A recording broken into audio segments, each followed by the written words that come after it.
Welcome to Films and Stuff with your hosts, Pete Mitchell and Ethan Hunt. Hi, everybody. Welcome back to the Films and Stuff podcast. I'm Ethan, joined, as always, by most valuable Pete. Hey, Pete, what's up today? Not much, buddy. How are you? It is Saturday morning. That means one thing only. It is time for the weekly stream or skip segment. Every week, I introduce it with a lot of enthusiasm. Our longtime listeners are on the edge of their seats, and then you take a few moments to explain to new listeners, or those who may be rejoining after a hiatus, what is the rules of stream or skip. So without further ado, Pete, launch into it. You got it. Ethan and I have prepared lists of TV shows for each other to watch. Every week, we randomly assign one of those shows.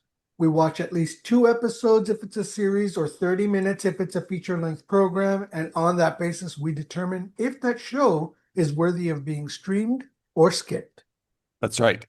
And this week, we have not only given each other assignments, but I think we've watched each other's assignment, right? Yes. So let's take it alphabetically, and that begins with you, A for Adolescence on Netflix. Tell us all about it. All right, so Adolescence is a special show.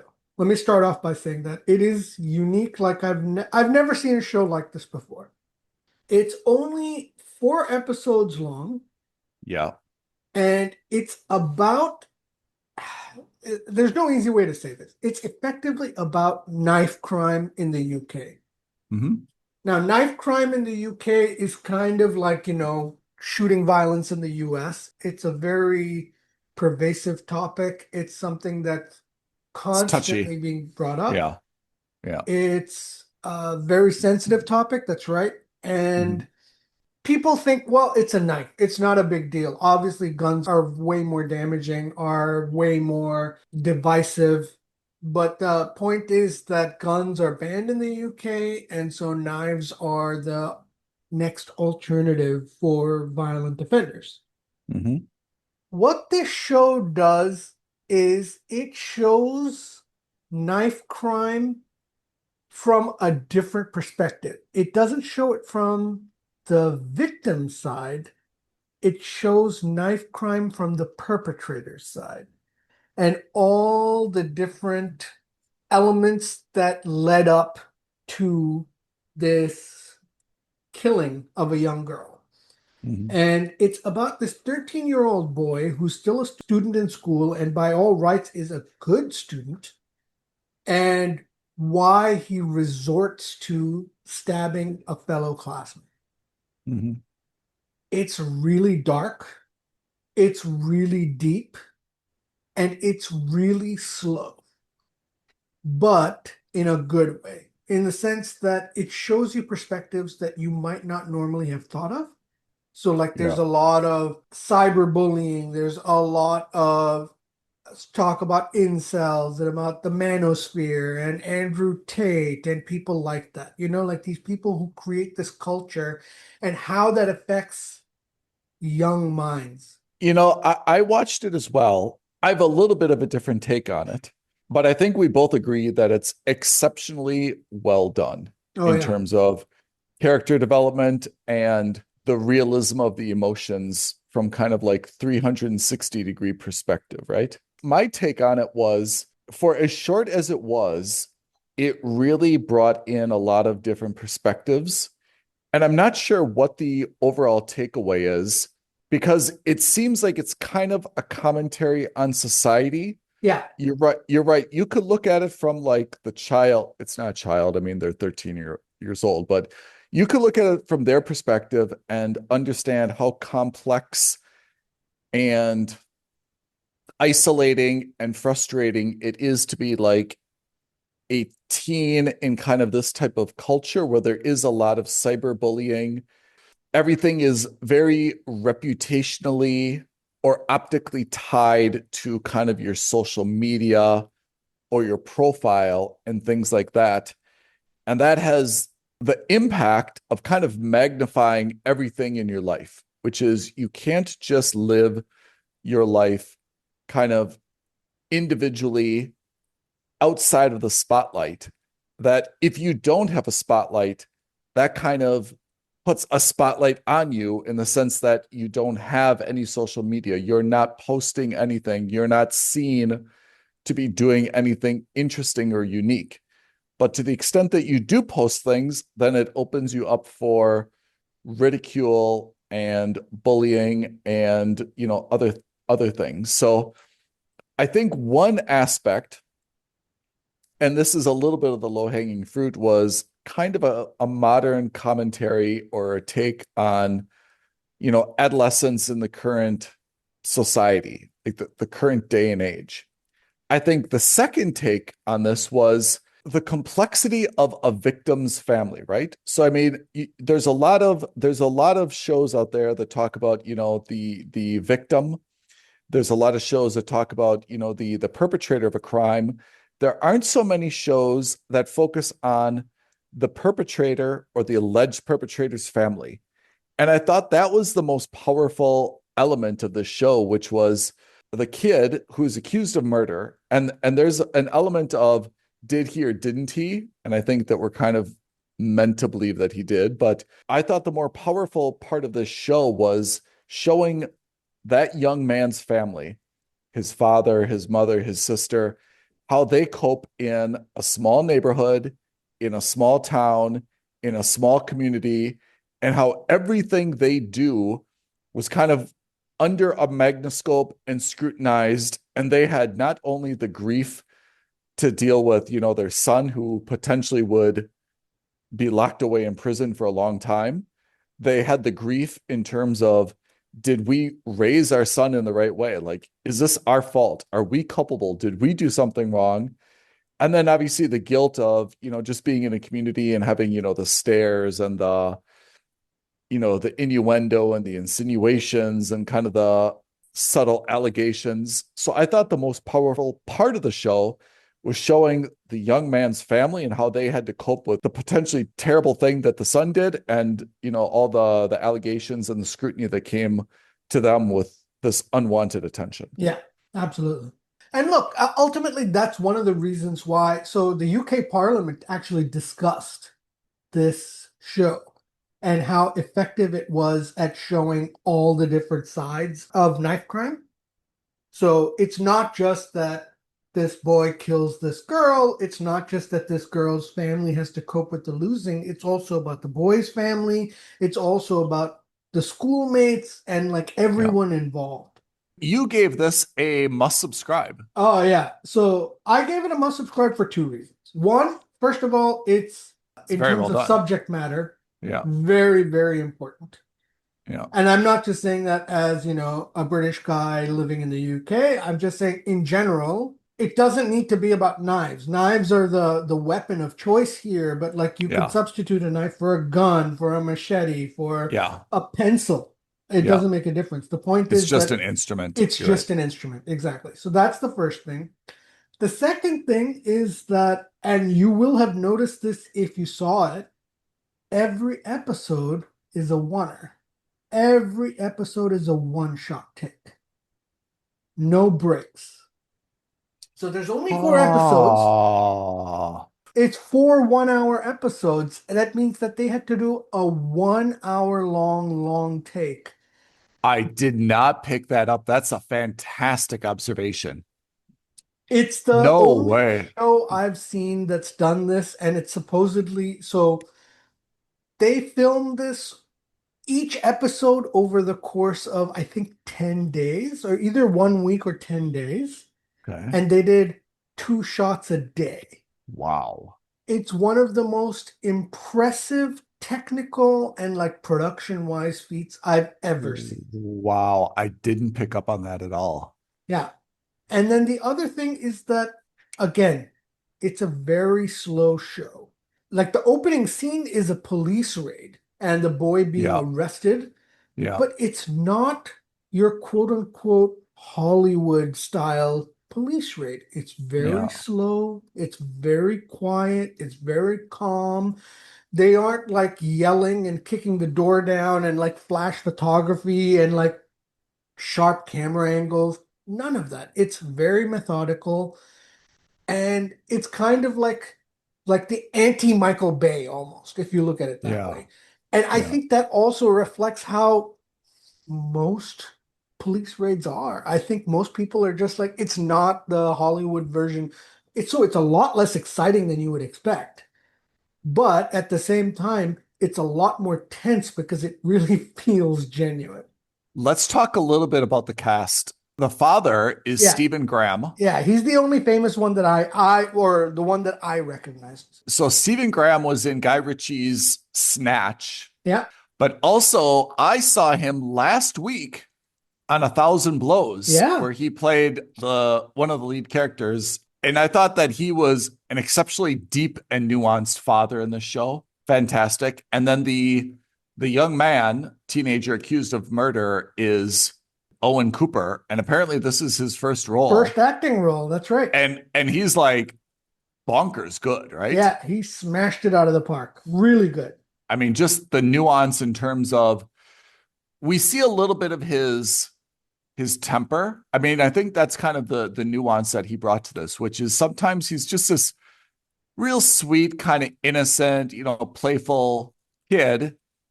But you see, and I think this is how they try to, I mean, apart from the CCTV footage, but this is how they try to obviously like explain that he did it. He's got a very, I don't know if I'd say a short temper, but like when his temper erupts, you're like, oh, I can see him stabbing someone, Yeah. Which is a little bit uncomfortable, but like the kid pulls it off really, really well. Huh? Absolutely. Yeah. So you gave this a must subscribe. I don't disagree, but at the same time, I'm not giving it the same rating. I agree with everything you've said. It is exceptional. I mean, it is really, really good. I gave it a mooch for two reasons. One, it's dark. I mean, this is not the feel good show to like turn your mood around. It's a dark subject matter, right? I mean, it's a teen boy killing a teen girl.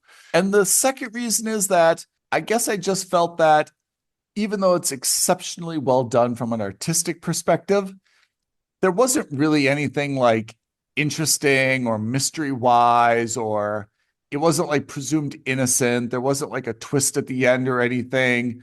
There was CCTV footage at the beginning. It just was a very, very good drama, but I felt like it didn't really like lead me anywhere. And for that reason, I would have a hard time putting money just to have this streaming, just to have Netflix for 4 episodes of this. Yeah. So based on my criteria, I think that this is a mooch, but I absolutely agree that if you would pay for Netflix and you'd binge these 4 episodes, you would not walk away saying, I want my money back. It's money well spent. It is short. Sometimes, I mean, and that's the story. The story is short. I mean, there's nothing wrong with that. I mean, a series should be 4 episodes if it calls for 4 episodes and 12 episodes if it calls for 12 episodes. So I think it's right. Definitely, I'm sure they could have squeezed another 1 or 2 episodes out if they would have wanted to. But I think the story was told completely in the 4 episodes. I thought it was quite well done. Absolutely. Can we go 2 for 2 this week? You tell me. We're watching The Madness on Netflix. Yeah, so we're staying on Netflix, and you assigned me something called The Madness. And I did think that this was kind of a zombie apocalypse. I was kind of assuming that there was like some type of virus or some type of like subliminal sound that was causing people to like go crazy and kill each other. And that's what I thought this was from the brief previews I saw and from the title. Could not have been more wrong. It's absolutely not. The Madness is about, let's call him a journalist, somehow framed for a murder of a white supremacist. And he spends the entirety trying to clear his name from this very, very deep, dark, cabal-like conspiracy group. Yeah, absolutely. Kind of. Like the Illuminati almost. Yeah. So at first it seems as though he's kind of not seen someone be murdered, but witnessed the post-murder scene. He runs from the killers who discover him and he escapes stabbing one of them. self-reports to the police. The police show up, of course, and the scene is totally spotless, spick and span, cleaned up. They do find out that someone's been murdered, and he's now gotten himself into the position where he's now being framed for this. All hope seems lost. Everything seems to be pointing against him. He's got no one, really helping him. Everyone is, out looking for him. Seems bad. And then slowly, he works, he networks a little bit, finds some sympathetic people, and he clears his name, right? That's the end. It's a fantastic show. The title character, Coleman Domingo, he's fantastic in this role. And the only other person that I recognized in this was the FBI agent, John Ortiz, who we also saw in Bad Monkey, Apple TV Plus. I mean, John Ortiz plays like that FBI kind of cop role, I think, really well, right? That's kind of his bread and butter. I thought the show was extraordinary, very edge of seat stuff. If you like these deep-rooted conspiracy theories and kind of like thriller type mysteries, this is for you. I think it's very realistic, which is hard in a day and age of everyone has phones and social media and cameras and stuff. I thought it's very realistic in terms of how he navigated through all the kind of current technology to unravel this mystery without being it didn't rely too much on like text messages and like screenshots of the phone. It was more kind of like legwork by him. And I appreciated that element. It's not fun when you watch a show that's only kind of everyone's hunched over their phone doing searches and finding stuff like that. I gave this a mooch rather than a must subscribe, very similar to Adolescence. In terms of the show, it is fantastic. The plot is fantastic. The entertainment value is fantastic. The casting is fantastic. Everything, I give it like chef's kiss, 10 out of 10. There's two things that cause me to not say that I would pay money for this. One, it's a really deep conspiracy thing. Let's not go into whether or not these do or do not happen or whether it's based on real life events or something. It's a really, really deep conspiracy. And those kind of always turn me off a little bit, where, there's one super powerful person or group who has kind of all this influence and they can get things erased or deleted or so forth. The second thing is there's white supremacy in this, right? So that's a very, very, I don't want to say like, oh, I don't like controversial or uncomfortable topics, but that in addition to the conspiracy side of things kind of piles on two different subject matters, which again, much like Adolescence, this is not the feel-good show where you're like, oh my gosh, I had the most stressful day at work. Everything went wrong. Family's all up in my business. I just need to like veg for an hour. This is not the 1 hour show that you watch. You're like, oh, I feel so much better. In fact, I feel like this is a show that kind of drags you down a notch. Whenever you've got a show about a white supremacy group, there's obviously a lot of hatred in the show, but it's definitely not an enjoyable subject matter, to experience. And then the idea of the deep, deep, deep cabal conspiracy, whether or not, again, you think that's believable or not believable, it's a dark subject matter to wrestle with, how helpless you can feel, how, the few have the power over the many and so on and so forth. So I loved this show from every perspective, apart from the fact that it was not uplifting to me. And I feel like I cannot give a show a must subscribe where I would pay money to watch something that's kind of dragging me down emotionally. What's your take on it? In general, I like these thriller-esque shows where it's kind of like one man versus the world. Yeah. But like you, on the flip side, so how you mentioned that, you get a bit tired of everyone just kind of hunched down over their phones and doing research and finding out the mystery. I get tired when it's just about one guy always on the run and he's constantly on the run. Because you're just like, all right, get on with it. Like we get it. You're being chased. Your every situation seems like a bad thing. Yeah. This one seems more grounded, if you can use that term, in the Yeah. sense that he's not constantly on the run. In fact, because he's a journalist on CNN, he's kind of well known in the sense that people recognize him out on the street. And, as you said, he self-reports to the police. So it's not one of those things where he's like always trying to evade. Like he's doing the things that you and I would logically do if we were in the same position. It's a very good observation, which is for someone who's on the run, there are scenes where he's like surprisingly living a normal life, right? I wouldn't say that's a flaw in the show. It's just a dichotomy, which is he can't rent cars, he can't go here, he's got to like, stay hidden.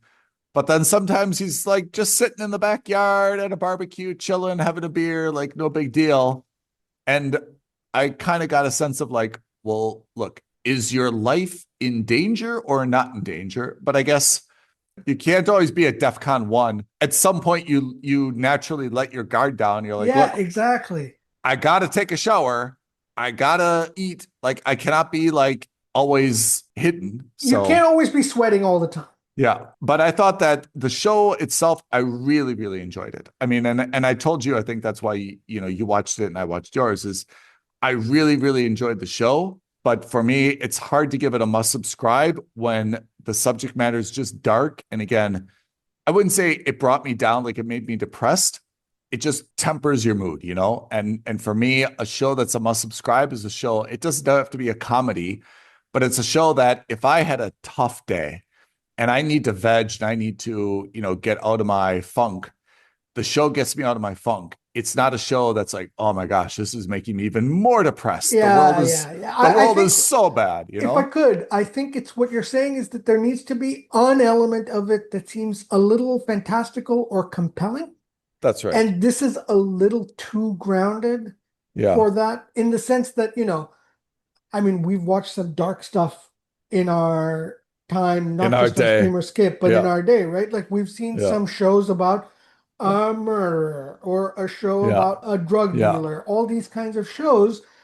But there's something compelling, right? You look at Breaking Bad, it's a drug dealer who's got cancer, Yeah. but what made it compelling was the drug making element of it and all of Yeah. those kind of things. Again, not shows that on paper sound like there would be, easy watches, but at the same Yeah. time, there was an element of you're not sweating the whole time you're watching it. And in this, I felt like I was sweating the whole time watching it. Yeah.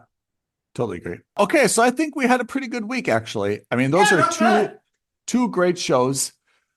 Can we keep it going? What do we have next week, my friend? All right, so next week I've gone a little out of pocket for you. You have. Tell me. You're on Netflix watching an older movie called Wicked Little Letters.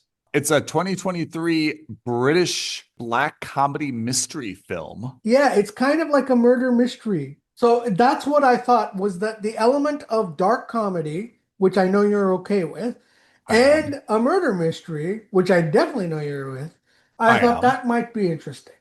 I love it. I mean, Wicked Little Letters. And what do you have? I'm on Paramount watching the second spin-off of Dexter, Dexter Resurrection. Let me ask. So I assigned this to you.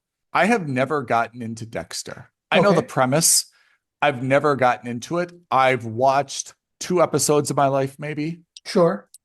But Dexter is very, very popular as far as I'm aware. And now this is kind of like, I don't know if I'd call it a reboot or a spinoff or something else. What's your relationship to Dexter? Like, where do you fall on it? I loved the original show. It was a lovely show, and the ending absolutely annihilated it. It was a horrible, horrible, horrible series. Oh, really? Oh, yeah. I'm excited for you to watch this because you were a Dexter fan and maybe you can fill me in and either have me convinced or not convinced that this is something to watch, especially Yeah, so if it's Dexter is the same. yeah, It's that, it's that same kind of thing we were just talking about. It's a show that's very dark, right? It's about a serial yeah, killer, but he's working for the police department. And he's on his crime spree, and he has to hide it from the police, and he has to hide it from his sister. There's a lot in there. All right, Pete, before we sign off, can you read off our YouTube and other social media creds so that people can like, disagree, comment, filibuster, whatever their heart's desire is. All right, you heard the man. We want your filibusters in here. Leave a comment below, like this video, subscribe to our channel, and don't forget to hit that notification bell. Could not have said it better myself. Pete, thank you for a very good episode of Stream or Skip. Listeners, thank you for tuning in, and we will see you next week, next episode of the Films and Stuff podcast. Thanks, everyone. Thanks, Ethan. Thanks, everyone. Thank you for listening to another episode of Films and Stuff. If you haven't already, please subscribe and review on Apple Podcasts, Spotify, or wherever podcasts are downloaded. Films and Stuff. There is no substitute.